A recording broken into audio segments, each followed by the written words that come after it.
Chosen one, do not make this mistake. Do not finally get into your promise without circumcision.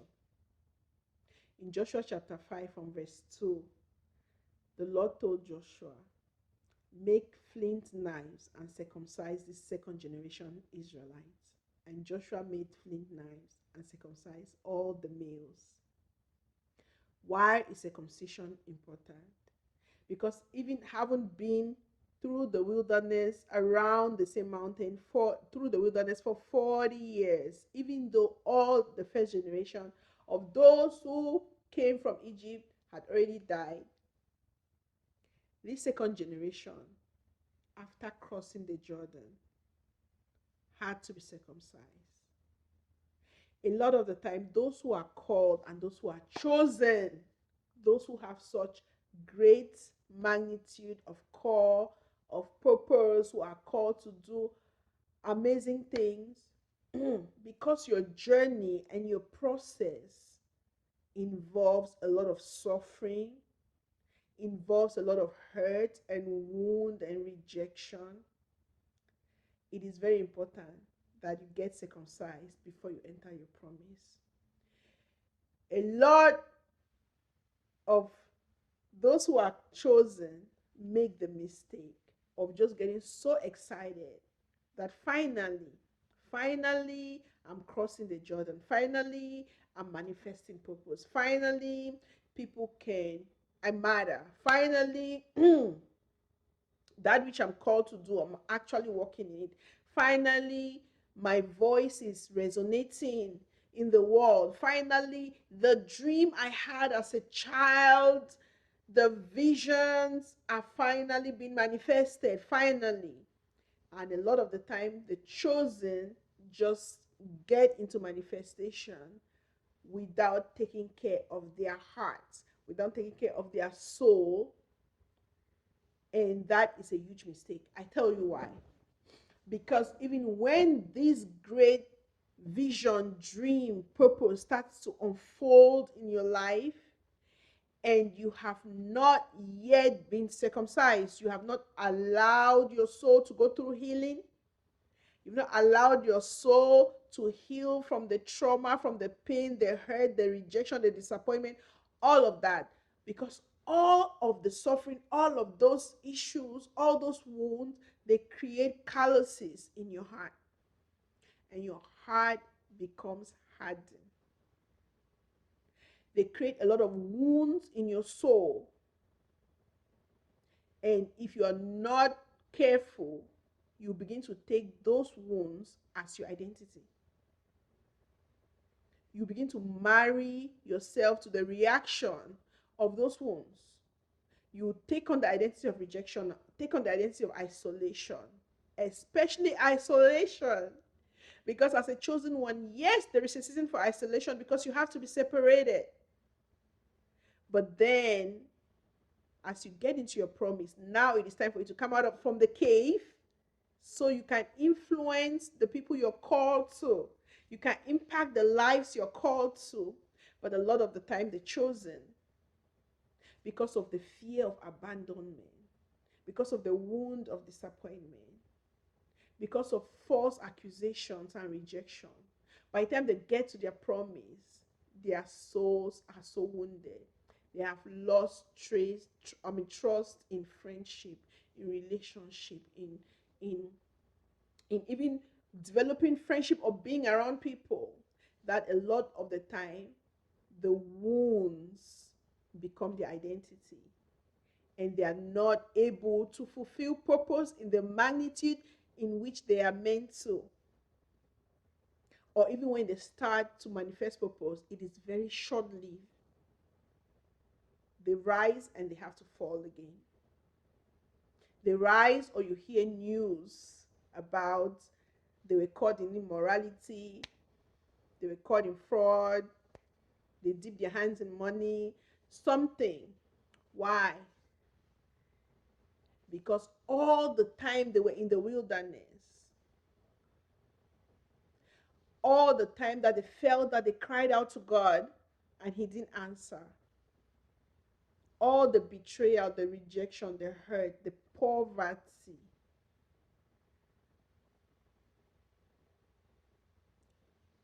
caused such a callous around their hearts and made it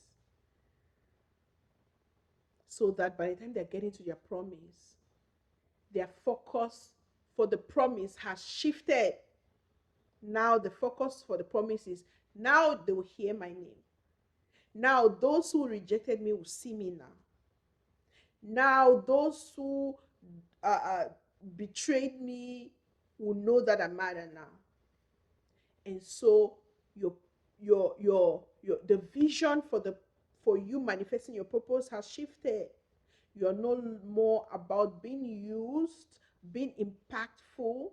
You are so wounded and broken. It is now about self, and it's about the bleeding of your wounds. So, chosen one, it is very important that you must stop at Gilgal before you get into your promise.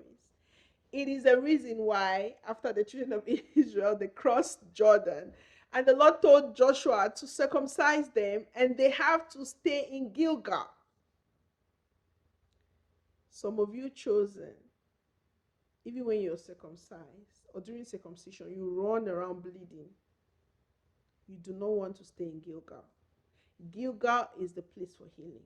You do not want to enter your promise when you have not been healed. I am a coach. I'm a life coach. I'm a breakthrough and trauma coach. I am a Christian purpose coach.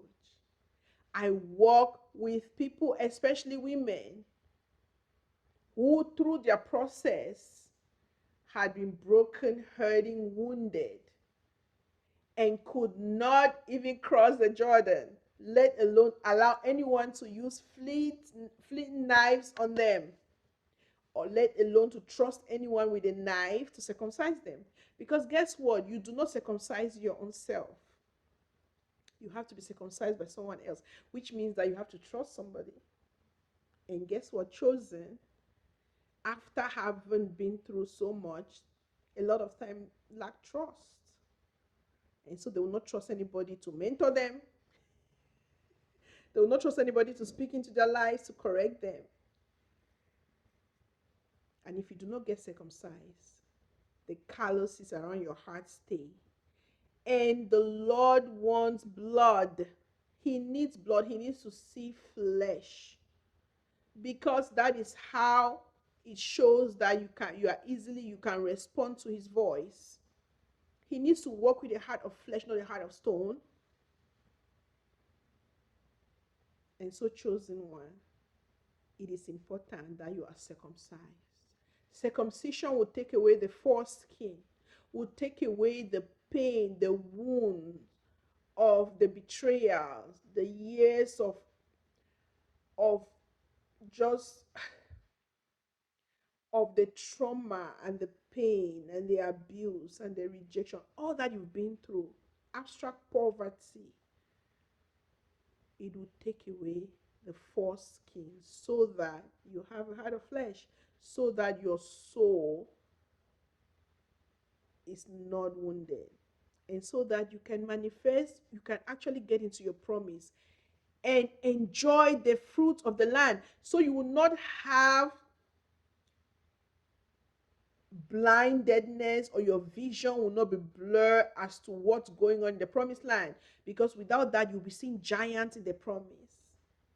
You'll be seeing giants in the promised land, instead of seeing little tiny insects that you can crush, because you're not healed, because you've not been circumcised, and you did not stop at Gilgal and make sure you are healed. So chosen, after you've gone through the wilderness, all those years of shame and embarrassment and people talking about you and all that God allowed to happen to you, so that it can form you, so that it could be part of your story, so that you can impact the lives of those you're called to impact. You must go through circumcision, and you must stay at Gilgal until you're healed. And that, so that when you come to promise, you walk in authority. you are impactful and lives are being transformed, and you reap and you enjoy the fruits of the land. Amen. I'm Rosalind Kenny. I am your Christian breakthrough trauma and purpose coach.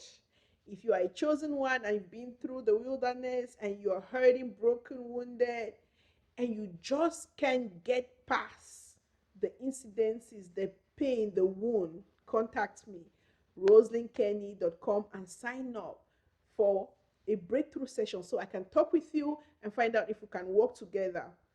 I help people get past their wounds, their trauma, so that they can manifest God's purpose for their lives. If you like my content, make sure to like and to subscribe for more. Thank you. And share.